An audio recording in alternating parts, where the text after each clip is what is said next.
చదువును మరి ఎక్కువ చదివితే మా వాళ్ళు ఉద్యోగం వైపు నన్ను పుష్ చేస్తారనే ఆలోచనతోన ఎందుకంటే బాగా చదువుకున్నాడు టీచర్ అయ్యిండు మావాడు కండక్టర్ అయ్యిండు డ్రైవర్ అయ్యిండు అనేది బాగా వింటుండేవాళ్ళు. అవును. నన్ను కూడా అదే రకంగా పుష్ చేస్తారా ఏంది అని భయంతోన నేను కొన్ని ఇంటర్మీడియట్లో మాత్రం ఒక్కసారి ప్రూవ్ చేసుకున్నాను చదివితే ఏమైనా చేయగలుగుతా అని. ఓకే. కానీ చదివితే ఎట్టి పరిస్థితుల్లో మళ్ళీ ఉద్యోగమే చేయాల్సి వస్తుంది ఒక భయం ఉన్నది. కాకపోతే ఇంకొకటి కూడా ఉంది, కొంత కొంత పరిజ్ఞానం పెరిగిన తర్వాత ఒక సివిల్స్ రాయాలి, సివిల్ సర్వెంట్ కావాలి అయితమా అని అంచనా వేసుకున్నప్పుడు నాకున్నటువంటి కల్చర్ నాకున్నటువంటి సర్కిల్లో మాత్రం అది ఇంపాసిబుల్ నాతో కాదు. కాబట్టి నేను పొలిటికల్ లైన్ ఎంచుకొని పనిచేయాలని నేను ముందుకెళ్తున్నప్పుడు నాకు ఆర్థిక పరిపుష్టి సాధించాలి, కొంత గొప్ప చదువు, దాని తర్వాత క్లారిటీతో ముందుకు పోతే బాగుంటుందని ఫిక్స్ చేసుకొని ఎక్కడ అటెన్షన్ డైవర్ట్ కాకుండా నేను చదువుకుంటూ నేను కొంత వ్యాపారం చేస్తున్న తరుణంలో మండ్రు నారాయణ రమణారావు గారని మీకు గుర్తుండొచ్చు, తెలంగాణ భవన్లో ఒకసారి యాగశాల మంటలు వచ్చినాయి. వారు నన్ను కేసీఆర్ గారికి పరిచయం చేయడం జరిగింది. ఓకే. అనుకోకుండా, అది పెద్ద అది కాదు, యాదృచ్ఛికంగా కేసీఆర్ గారిని ఏం రాజకీయాలు ఇష్టం లేదా అంటే నాకు రాజకీయాలే ఇష్టం, నా లక్ష్యమే అది అని పొగరుగా చెప్పిన నేను. మళ్ళీ ఏమైంది అని చేయి చూసి నా మూఢనమ్మకాలు ఏమి ఉండవు, కానీ వారికి ఉన్నటువంటి నా పామిస్ట్ వారు కేసీఆర్ ఎవరిని రాజశేఖర రెడ్డి గారిని కల్పించాలా, చంద్రబాబు నాయుడు గారిని కల్పించాలా, కేసీఆర్ గారిని కల్పించాలంటే నేను నాకు కొంచెం క్లారిటీ ఉన్నది కాబట్టి ఎందుకు రాజకీయాలు, ఎందుకంటే ఇప్పుడు ఎవరు దేక్తారు అనే మాట మాట్లాడినా నేను. అంటే తెలంగాణలో అది హైదరాబాద్ ఫ్రెండ్స్ కావడము ఆ లాంగ్వేజ్ మాకు ఒక షోక్ ఉంటుంది కదా, ఎవరు ఎట్లా మాట్లాడితే ఆ రకంగా మాట్లాడదు. ఆ మాట అనేసరికి ఎందుకు వద్దనుకుంటున్నావు అంటే ఎవరు దేక్తారు నన్ను ఇప్పుడు అంటే, సరే నేనున్నా నీకు ఎవరు కావాలని వారి గురించి పేర్లు చెప్పి కేసీఆర్ గారిని కల్పించండి అని చెప్పిన. 15 నిమిషాలు అనుకున్నాం, చేసినాం కేసీఆర్ గారిని కలిసి. అప్పుడు మీ వయసు ఎంత? నా వయసు అప్పుడు 29 years. 29 years. ఓకే. వారు కల్పించిన తర్వాత మళ్ళీ వాళ్ళు ఫాలోఅప్ చేసింది లేదు, నన్ను పుష్ చేసింది లేదు. కల్పించిన దానికి వారు గర్వపడే విధంగా కేసీఆర్ గారితో మంచి ర్యాపో, పార్టీలో మంచి పేరు సంపాదించుకొని 2009లో నేను ఎంపీగా పోటీ చేయడం జరిగింది. ఆ రకంగా నా జర్నీ మొదలైంది, నా బ్యాక్గ్రౌండ్ అంతే. ఓకేనా. మీరు బీఆర్ఎస్ పార్టీలో తన ద్వారా పరిచయం అయ్యారు, ఇమీడియట్గా మళ్ళీ మీకు ఎంపీ టికెట్ దక్కించుకున్నారు. ఎమ్మెల్యే టికెట్ వచ్చింది ఫస్ట్ ఎమ్మెల్యే టికెట్, కానీ 2 రోజులలో మళ్ళీ మార్పు ఉమ్మడి అభ్యర్థిగా ఉన్నాను కాబట్టి అనుకోకుండా కారణాలు ఏందో కానీ మళ్ళీ ఎంపీ. తర్వాత మీరు 2 సార్లు ఎమ్మెల్యేగా కొనసాగారు, పార్టీ జిల్లా అధ్యక్షుని కూడా కొనసాగుతున్నారు. ఇన్ని అవకాశాలు ఇచ్చిన బీఆర్ఎస్ పార్టీ, కేసీఆర్ గారు ఇంత చేసినా కూడా మీకేం లోటు జరిగిందని, లేదా మీకేం అవమానాలు జరిగినాయని, మీకేం అవకాశాలు రాలేదని పార్టీని వీడారు అంటే ఏం చెప్తారు? ఇప్పుడు అవమానాలు లేకుంటే మెహర్బానీయో కాదు, నేను క్లారిటీతో వచ్చినా అని చెప్పాను మీకు. రాజకీయాలకు ఏం క్లారిటీ అనేది మీకు చెప్పలేదు, ఎమ్మెల్యే కావాలనేది క్లారిటీ. కానీ మీరు అంతలో ముందే నేను ఒక మాట, political power is master key అని. అవును, ఎమ్మెల్యే అనేది కూడా పొలిటికల్ పవర్. అదే అంటున్నాను నేను వచ్చింది ఏంటి అని అంటే, నా వర్గాలు, నా అంటే నేను ఇచ్చే నిర్వచనం పేద వర్గాలు, పేదరికంలో నుంచి వచ్చినటువంటి వాడిగా పేదలకు చేయూతను అందాలంటే నేను ఒక ఆంటర్ప్రీనర్గా, వ్యాపారవేత్తగానో లేకుంటే ఒక ఆఫీసర్గానో ఉంటే నేను ఒక వర్గానికి, పేదలకు ఒకే సంతకంతో, ఒకే మాటతో, ఒకే నిర్ణయంతో నేను పెద్ద సేవ చేసేటువంటి ఆస్కారం ఉండదు. చేస్తే ఒక పరిశ్రమ స్థాపిస్తే నిజంగా మీరు బిలీవ్ చేసినా చేయకపోయినా నేను స్టూడెంట్గా ఉంటూనే ఒక 800 మందిని లేబరర్స్ను మెయింటైన్ చేసేవాడిని. మా లేబర్ను ఎక్కడికంటే అక్కడ లేబర్ను పెట్టేసుకొని కాంట్రాక్ట్లు తీసుకొని మిషనరీని ఇంట్రడ్యూస్ చేసి ఆ రకంగా చేసుకుంటూ వచ్చిన. కానీ 800 మందిని ఈరోజు 8,000 మంది చేయొచ్చు, 80,000 మందికి నేను ఉపాధి కల్పించవచ్చు, అది వేరు మాట. కానీ అది నా బిజినెస్ రన్ అయితే, నేను సక్సెస్ఫుల్గా రాణిస్తే, ఏ అంతరాయం జరగకుంటే మాత్రమే సాధ్యమవుతుంది. కానీ అది రాజకీయాల్లో మాత్రం మనం ఒక ప్రజాప్రతినిధిగా ఏదైనా మాట మాట్లాడి పాలసీ చేస్తే అది భూమి ఆకాశం ఉన్నన్ని రోజులు కొనసాగే ఆస్కారం ఉంటుంది. మీకు ఉదాహరణ ఒకటి బెస్ట్ ఎగ్జాంపుల్ చెప్తే, ఎవరితో కూడా నేను ఇది పెద్దగా షేర్ చేసుకోలేదు. నేను మొదటిసారి ఎమ్మెల్యే అయినప్పుడు కేసీఆర్ గారు కళ్యాణ లక్ష్మి షాదీ ముబారక్, అది ఎన్నికల మేనిఫెస్టోలో లేదు, మేము ప్రకటించలేదు. తర్వాత అధికారంలోకి వచ్చిన తర్వాత ఇవన్నీ కూడా కేసీఆర్ గారికి వచ్చినటువంటి గొప్ప ఆలోచన అనేది నేను చాలా కృతజ్ఞతగా ఉంటాను. ఒక తండాలో, మహబూబాబాద్ జిల్లాలో ఒక తండాలో జరిగిన సంఘటన ఆధారంగా చేశాడని. సంఘటన అది మా దగ్గర బాల్నగర్ మండలం జడ్చర్ల కాన్స్టిట్యున్సీలో మా దగ్గర ఒక తండా ఉంటుంది. ఆ తండా నిద్ర చేసి అక్కడ మాతో చర్చించి పథకానికి మైండ్లో పెట్టేసుకొని వారు ముఖ్యమంత్రి అయిన తర్వాత అమలు చేసిండ్రు. ఓకే. అది బయట పెట్టిండ్రు. ఆ టైంలో మేము చర్చిస్తున్నప్పుడు ఎస్సీ ఎస్టీ మైనార్టీలకు మాత్రమే షాదీ ముబారక్ కళ్యాణ లక్ష్మి ఉన్నది. కానీ ఒక బాధ్యత కలిగినటువంటి పౌరుడిగా, ఒక బాధ్యత కలిగిన ప్రజాప్రతినిధిగా అసెంబ్లీని నాకు తెలిసి మీరు రికార్డులు కనుక వెరిఫై చేస్తే నాలాగా ఫస్ట్ టైం ఎలక్ట్ అయిన వాళ్ళు, సెకండ్ టైం ఎలక్ట్ అయిన వాళ్ళు హౌస్లో అన్ని ఎక్కువసార్లు మాట్లాడే అవకాశాలు ఎవరు తీసుకోకపోయి ఉండొచ్చు, మరీ ముఖ్యంగా మా కమ్యూనిటీస్ నుంచి. ఎందుకంటే నాకు బాధ ఉన్నది, నాకు ఏదో లక్ష్యం ఉన్నది, కాబట్టి నేను ప్రతిదీ ఇవ్వకపోవచ్చు కూడా, ఇవ్వరు కదా ప్రతి సమస్యకు. అందుకే కొన్నిసార్లు స్పీకర్ గారితో కూడా మాట్లాడడం జరిగి కాంట్రవర్సీ అందుకే నాకు కాంట్రవర్సీ అని ముద్ర వేసే ప్రయత్నాలు బాగా చేస్తారు. హక్కుల కోసం కొట్లాడితే కాంట్రవర్సీ, కోపం, ద్వేషం అని రకరకాలుగా చిత్రీకరిస్తారు. కానీ నాకు ఒక తపన, సంకల్పం ఉన్నది కాబట్టి ప్రతి అవకాశాన్ని సద్వినియోగం చేసుకున్నా. అందులో భాగమే ముఖ్యమంత్రి కేసీఆర్ గారిని ప్రశంసిస్తూ, సార్ చాలా అద్భుతంగా కళ్యాణ లక్ష్మి, షాదీ ముబారక్ ఈ ఎస్సీ ఎస్టీ మైనార్టీ వర్గాల్లో బాగా చర్చ జరుగుతుంది, ప్రశంసలు వస్తున్నాయి. కానీ నాకు ఒక ఆవేదన ఉంది. ఇంతకుముందు చెప్పిన కదా నా డెఫినేషన్, నా అంటే పేదలు, నా అనేది ఒక నిర్వచనం ఇస్తూ ఉంటాను. నేను వాస్తవంగా అదే ప్రిన్సిపల్ ఫాలో అవుతూ ఉంటాను. అయితే ఆ రోజు నేను మా అసెంబ్లీలో మాట్లాడేటప్పుడు మీరు కావాలంటే రికార్డ్ తెప్పించుకోండి, ఆల్మోస్ట్ 22 minutes మాట్లాడినా నేను. ఓకే. మాట్లాడుతున్నప్పుడు ప్రశంసిస్తూనే నేను డిమాండ్ పెట్టిన, ఏమని?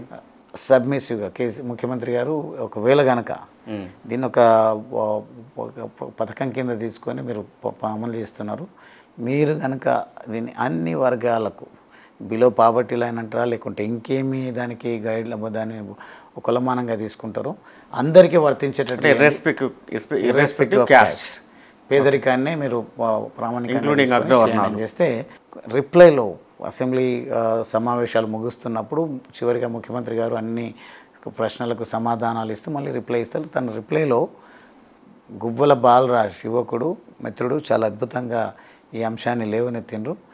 నిజంగా నాకు నచ్చింది. వచ్చే ఫైనాన్షియల్ ఇయర్లోనే ఈ పథకాన్ని అందరికీ వర్తించేటట్టు చేస్తా అన్నారు. నేను ఎన్ని పరిశ్రమలు స్థాపిస్తే ఒక మొత్తానికి ఒక పథకం అమలు అవుతుంది? అవును. ఎంతమందికి ఉపాధి కలిగించగలుగుతా?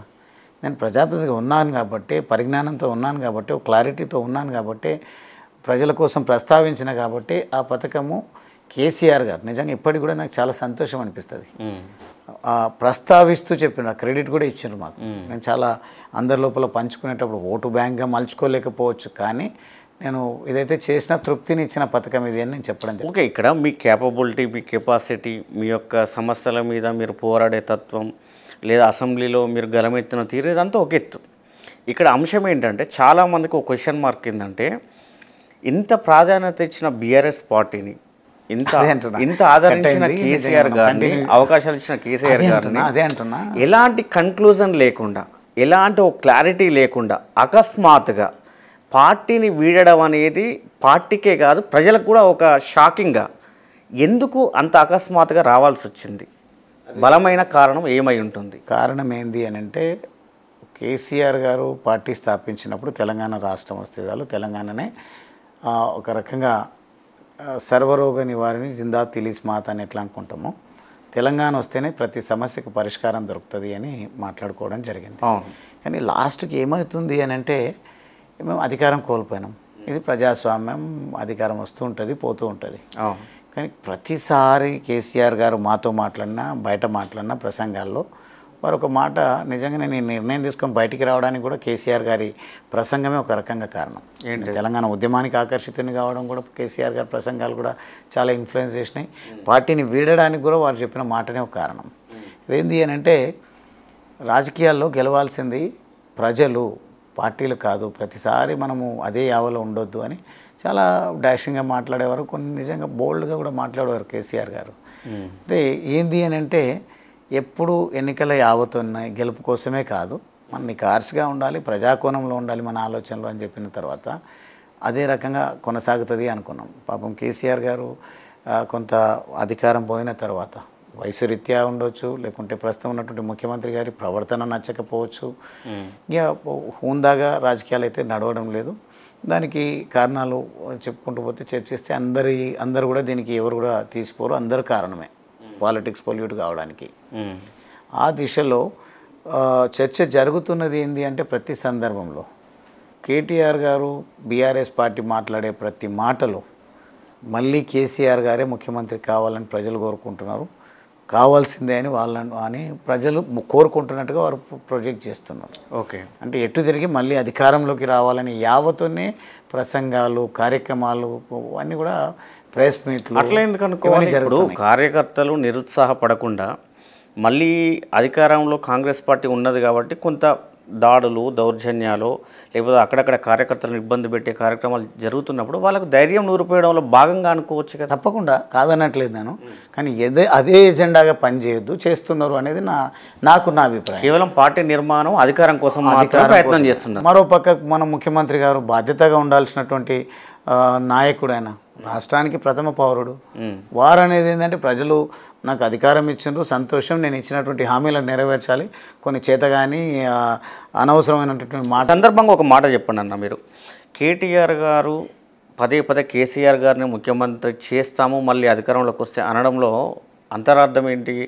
కేటీఆర్కు హరీష్ రావుకు మధ్యలో గొడవలు ఉండడం వలన దయచేసి ఎక్కువగా ఇప్పటికే నేను మాట్లాడే ప్రతి సందర్భంలో ప్రతి ఒక్క జర్నలిస్ట్ కూడా మాట్లాడుతున్నారు, తప్పు కాదు.